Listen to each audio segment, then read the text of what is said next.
Hi book lovers, and welcome back to a new video, to my September wrap up. I kind of can't believe that we are already like sort of at the end of the year, because now it'll be like this and we have Bookmas, which I'm also excited for. However, let me tell you about my September reads. I'm so excited to share them with you because not only did I have a really good reading month in general, I also found a 5-star, let's say, book series. I'm so excited to share that with you. And before we're going into each book, let me recap my statistics because I always like to look at them as well. So in September, I actually read 14 books, which is a very high number for me. You will see in a second why that number is quite high. And if I calculate all the pages together, excluding the audiobooks, then I read about 2,500 pages. And genre-wise, I also had a very diverse month, I would say, because we had a classic, we had literary fiction, we had non-fiction, we had dark romance and contemporary romance. So yeah, a lot of different reads, which is also a little bit rare for me. We also had quite a high number for standalones, which I think is also due to reading so many different genres, because usually in like contemporary romance, I feel like now everything is interconnected. And when we look at my September TBR, I did okay. Definitely could have done better, but I take it. And also I did start Atmosphere. I just didn't finish this one in September. Now with the statistics out of the way, let's go into my first book for September. And that was a very short one. It's The Old Man and the Sea by Hemingway. This is a classic that I didn't really see myself ever reading, but we actually read this for the book club I have with my girlfriends, and one of my girlfriends made me read this. And I wasn't mad that I read this. I actually enjoyed this a lot more. I think also because it is a bit shorter, and this was written in the 1950s. So I feel like when it comes to classics, whenever it is much older, I struggle a lot more with it, because obviously the language is a lot more different from how we talk or write nowadays. But this was very understandable. I think overall, this is not the most exciting story, because it is literally just this old man out in the sea fighting with this fish, let's call it that. But because it was rather short, and I also liked the discussions we had in our book club meeting, that I gave this 3 stars. I enjoyed it. I actually also have a reading vlog where I read a few classics, including this one, that I will leave a link down below if you want to see a bit more of my thoughts and like the book club setting. So that is the first book of the month. And actually, because I saw my girlfriends at the beginning of the month, we actually had another book club pick that we discussed while we were together, and that was Breasts and Eggs by, and I apologize in advance if I struggle with the pronunciation of the name, Mieko Kawakami. I actually listened to this one, and this one I just didn't like. So basically in this book you follow one main character and her sister and the daughter of her sister. And the book is structured in basically 2 stories. The first one being the breast part and the second one being the egg part. And the 2 stories are 10 years apart. So you follow them at different stages and they have different focuses, where with the first story you focus more on the sister that really wants breast implants, and her daughter that doesn't talk at the moment and really hates sort of her body or the changes that come when you are a teenager and, you know, you become an adult woman, or at least your body does. And in the second part, after the 10-year time jump, you follow our main character that struggles to become a writer and is sort of almost obsessed with the concept of having a child, but she's asexual and she looks into alternative possibilities how to get pregnant. And while these topics I find very interesting and important, I think it is honestly just like maybe a lost in translation situation, because it's not the first Japanese literature I've read and I just don't really like the writing style, and I think that is completely on me. I mean, I really didn't like that book, and I wouldn't say avoid this book, it was just absolutely not for me. I really disliked the whole detached writing style. I mean, these were hard topics, but I felt so detached from all the characters that I just didn't care, and I didn't care what they did or whether they succeeded or why they did anything, because it was not really emotional, and I like much more emotional writing styles. Nothing really felt super organic, and I don't know, this book just made me feel miserable. I didn't care for anything, so I gave it 1.5 stars. I know this is a harsh rating and it's actually, I think, quite a popular book, but I just don't really vibe with Japanese literature, and knowing that I probably won't read much of it, but that's not to say that that is bad or you shouldn't go out and read it. It just really isn't my kind of writing style. So after the books I sort of had to read for book club, I was finally more or less free to read something that was more to my taste again, and I picked up Nightshade. I wanted to read this as soon as I saw it on my Instagram feed. This looked so incredible, especially for fall, because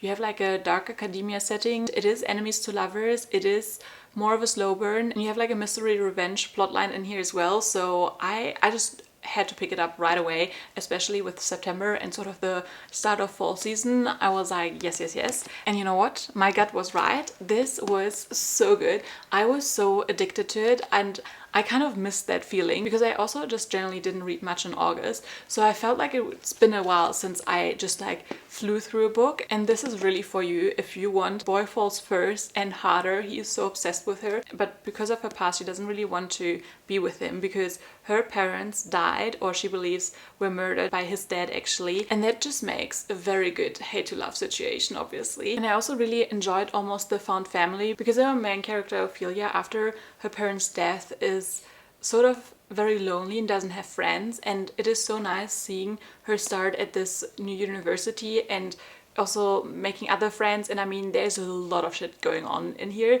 that happens. Like the whole mystery plotline is quite big here as well, especially after that ending, because you should know this is not a standalone. This is part of a duology, and I don't know when the second book will come out. And I need it now because that ending, like, I need to know what's going to happen. Be aware though that this is not the most realistic plot. So if you can look past that, you will have such a fun time with it. The only thing I would have wanted a little bit more, and why this is not a 5-star read, I gave this 4.25, because I would have wanted even deeper emotions or just another level, because our characters go through so much, and we do have depression represented here. We also have kind of like suicidal thoughts, and I feel like it wasn't really deep enough, at least for me, and I would have wanted just you know, to dig a little bit deeper with that in our characters, and then I would have been just so much more obsessed. But nevertheless, I really enjoyed this, and if you still need a book for your fall TBR, Nightshade is for you. After that, I decided to pick something up from my TBR, not only for September, but actually also for my yearly TBR in 2025, and that was The Favor by Suzanne Wright. I had this book on my radar for a long time now because this is Marriage of Convenience. I love Marriage of Convenience, and I've seen good reviews. So this is also Boss Employee. He is a millionaire and she's his assistant, and to get his inheritance he needs to marry and stay married for a year, and the only woman he really wants for that position is his assistant. So he asks her, or more or less she still owes him a favor, and he wants that as the favor, and she's like, okay, well, damn, I mean, he is kind of an asshole, but she gets along with him rather well, and it is a lot of forced proximity because she also has to move in with him because they have to really make it believable, because he also has other 2 brothers, and they would get the inheritance if, you know, they discover it would be fake or anything like that. And that is basically the plot. Everyone, like, I'm telling you, everyone in this book wants them to be broken up, and even people who don't really gain, you know, anything from their inheritance. And it was just so strange that everyone wanted to break them up, and they like the whole plot is basically them fighting people to break them up. And I feel like it would have been even almost better if they would have been real, because like, why would they all fight against it? And it was a bit unrealistic for me, and I didn't really love like their communication skills, and the plot was just a little bit lacking. There wasn't actually a lot to the fake relationship. Maybe this is a book that I would have enjoyed a lot more like 3-4 years ago. I don't know if it's my book taste that has just changed. Like, I think I just like books a bit more if there is a deeper level to it, and there are so many examples where you still have a fun plot, you still have a lot of spice, and it's entertaining, but it's also deep, and you know, you just have that other layer underneath. And maybe because of that, I didn't enjoy this as much as I thought I would. So I gave this 3 stars. It was still an enjoyable read, and it also is very fast-paced, just didn't really give me much. After that, I think I had a little bit of a Abby Jimenez craving, and I first read The Fall Risk by her, which is a very short novella. I think it's like 80 pages, something like that. And it's basically about two neighbors that get stuck in their apartments because of like a construction thing, and they sort of spend the weekend together stuck on their floor. And it's definitely a novella I would recommend. I don't really rate them. This one gave me a little bit more because her background was quite interesting. So she actually has a stalker, and for that reason she's very interesting of men, obviously, and she also had to move a lot in the past. Honestly, awful situation. He picks up on her like sort of anxiety around that early on, and he's just very good with her and sort of like, yeah, just getting to know her. And yeah, it was just a very cute little, very short rom-com. And honestly, I loved the side characters even more. So both of them had best friends that sort of like, you know, dropped by and looked like, hey, are you still okay in your apartments? And they, like, I want their book. Like, please, Jimenez, write a book for them, because she seems like the kind of female main character that I would just love. And just for these two characters, you should read this. But since The Fall Risk was only a novella, I definitely wasn't satisfied enough by my Abby Jimenez craving. So I also picked up the Happy Ever After playlist by her. And this is part of the Friendzone trilogy. So the first book series she came out with, the first being The Friendzone. This is the second one. And then, what is it? Life's Too Short is the third one. They're all interconnected, so you follow different characters. However, I would definitely recommend reading the first one before you read this one. The stuff that happened in the first book just hit different if you read it without knowing about this one. So I also don't really want to say too much about this plot-wise, but basically our main character picks up the stalk, and he belongs to an up-and-coming singer and artist, and it is their romance. I'm going to leave it at that. I don't really want to say too much about this. This was also very much Abby Jimenez, and she has the perfect balance where you do get like fun, entertaining plots. Like, there's laugh out loud moments. There is a little bit of spice, but not like, it's not really spicy. But you also have so many layers and deep emotions. And obviously I cried a little bit in this one, like I cry at all her books. But this is actually one of the books that I didn't love as much, so I gave this a 3.75. I still really enjoyed this, and definitely the part that this was so deep and emotional bumped this up.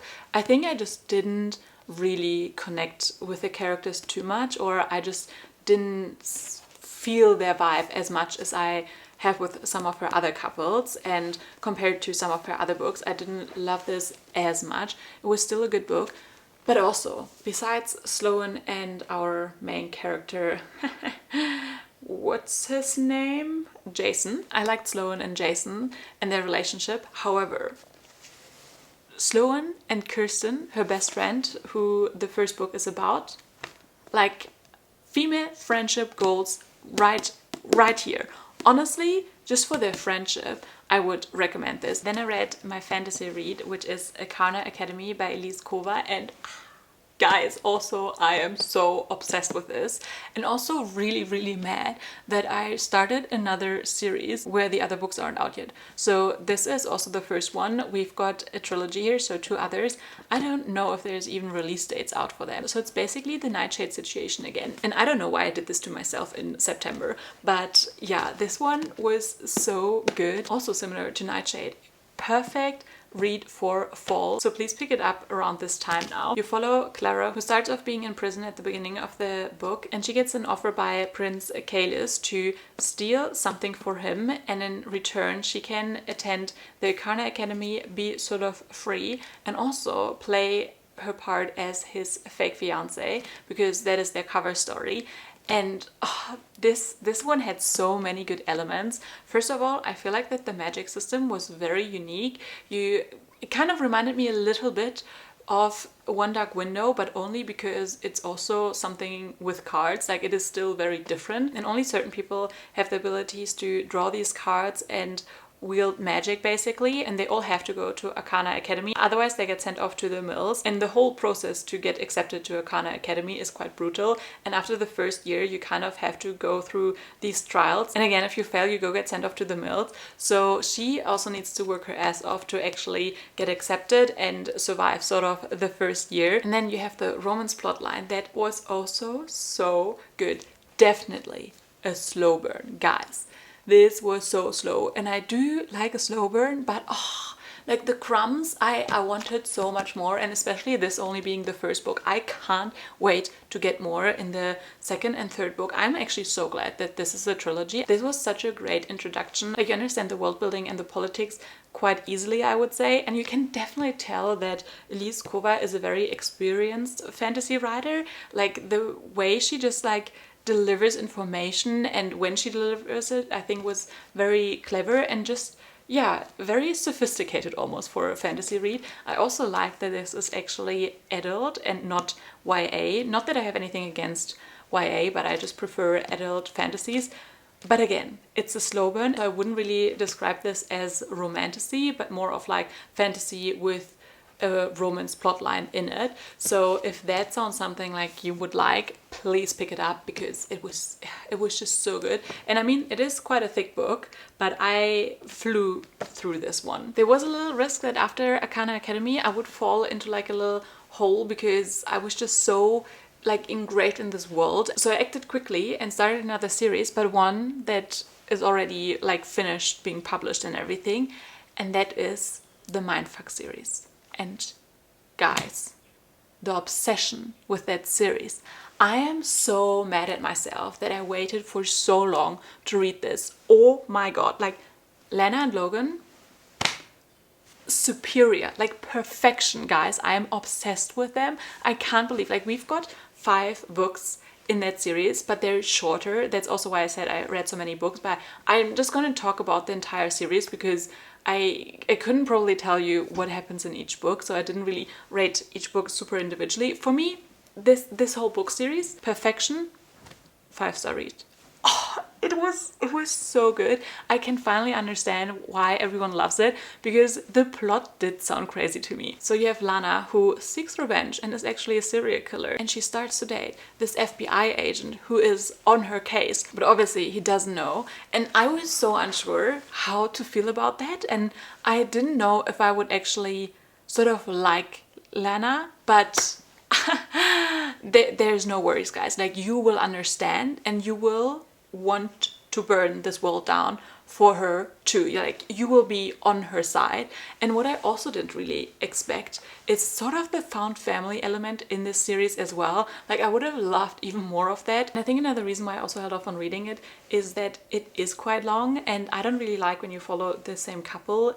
And I just thought maybe it would take a while, you know, to get into the story, and it might feel dragged out on some points. I don't know. I just thought it is a big commitment, but at the end it is not, because immediately you fall in love with the characters, and you're also like immediately in it. It doesn't really take a lot of like building up. The revenge plan is already set in motion. The writing is very addictive and very, very fast paced, and you just want to read more and more. I also kind of, I don't know, fell in a hole after that one, because what do I do now that it's finished? Like, I want more of them, and especially after that ending and the epilogue, and it was literally perfection. I think the only little criticism I would have is that the relationship between these two did feel very physical, and especially with everything they went through.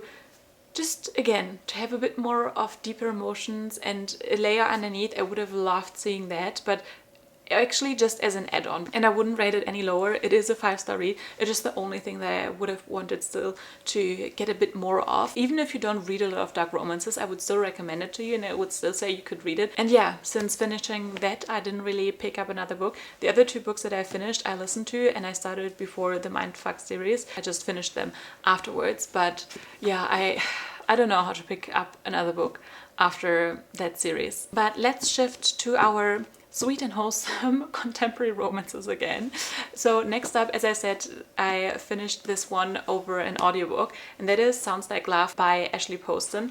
I actually started this one last month, and whenever I read an audiobook, I don't ever read it quick. I'm just not really an audiobook girly, but I am glad that I read this through an audiobook, because I first didn't really want to pick this up at all, just because I don't really like musical characters. Like, it's just not really my vibe. And I didn't love Ashley Poston's last year release, so I was unsure about this one, but I think the audiobook made it enjoyable, and maybe because I also had very low expectations, I liked this a lot more than I thought. I gave this a 3.5 stars.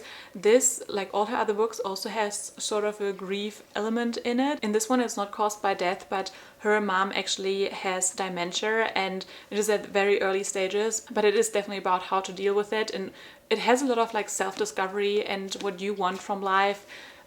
What are your dreams? What are dreams that others portray onto you? And also our main character went through a lot of self-discovery and growth. In Ashley Poston's books, you always have one magical element. It's not fantasy. In this one, it's that our two main characters can hear each other's thoughts.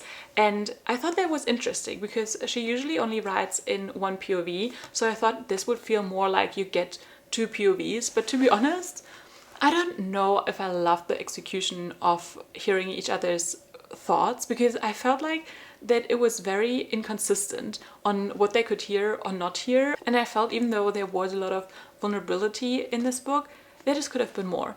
But again, I enjoyed this, I would recommend it, but it's not my favorite new read. Oh my god, I have a fly in this room and it's driving me crazy. I hope it's not really picking up on camera. Anyway, the last book I read or listened to in September is the Biography by Anna Wintour, which is just called Anna. And I actually started that one, I think last year, and never finished it. I don't know why. Again, it's just like that I don't really listen to audiobooks that consistently, and also nonfiction isn't my like go-to genre. It's a bit more out of my comfort zone, I would say, but I restarted it this month and I'm so glad I did because I enjoyed this a lot. I think I also just appreciated it a lot more this time around, and it was so interesting. I mean, I was always fascinated by her anyway. It's hard for me to rate a biography because first of all, it's about someone's life and I don't know what to rate here, you know. Is it the writing actually, the storytelling, how interesting someone's life actually is for having a biography? I don't know. But I gave this 4 stars and I would generally just really recommend this. I think it is so fascinating, especially probably also reading this as a woman and just what she achieved. I opened up the windows now, so maybe the fly can find its way out. But I hope that the birds outside don't disturb this actually more. But we're also going to wrap this up in a second.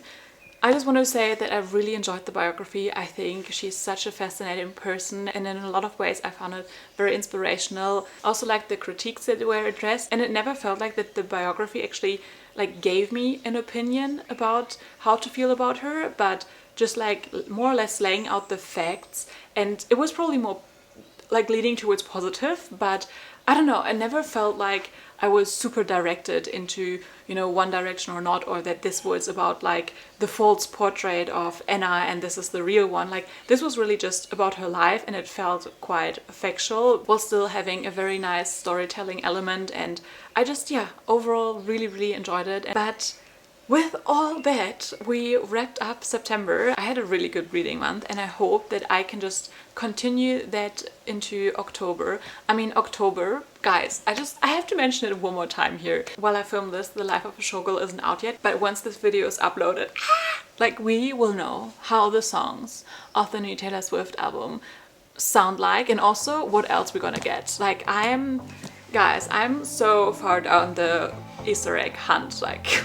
It's sometimes difficult to manage your time when you're also Swiftie. Anyway, I hope you enjoyed this. Give this video a like and also subscribe for more bookish content in the future. And I'll see you guys in my next video. Bye!